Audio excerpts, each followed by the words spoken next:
Hi, I'm Carl Shalahorn from HealthyPlace.com and the Debunking Addiction blog. I'd like to talk to you a little bit about the disease concept of addiction. Now, many of you I'm sure know that addiction has been considered as a disease for many years. To start things off, I'll give you the definition from my handy-dandy dictionary.com app. It says that a disease is any harmful, depraved, or morbid condition as of the mind or society. So, as you can see and hear, that is very true. Of course, addiction has a lot of problems with the individual and society as a whole.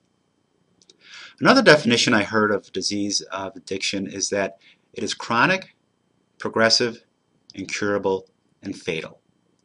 Chronic meaning once you have it, you'll always have it. Just like many other types of diseases like HIV, addiction doesn't go away.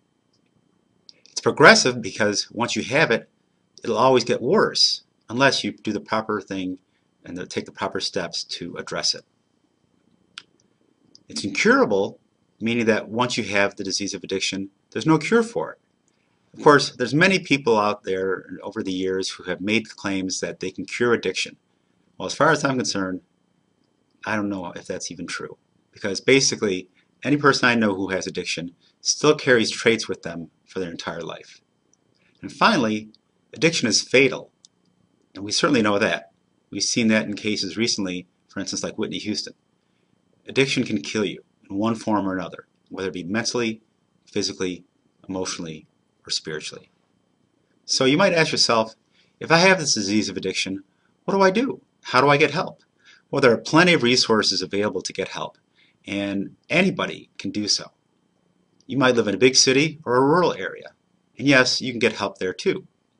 With venues like HealthyPlace.com, there's lots of resources online, as well as other places you can go to get help. There's support groups, there's 12-step programs, and there's formal counseling.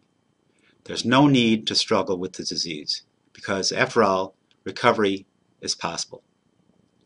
So for HealthyPlace.com and the Debunking Addiction blog, I'm Carl Shalahorn.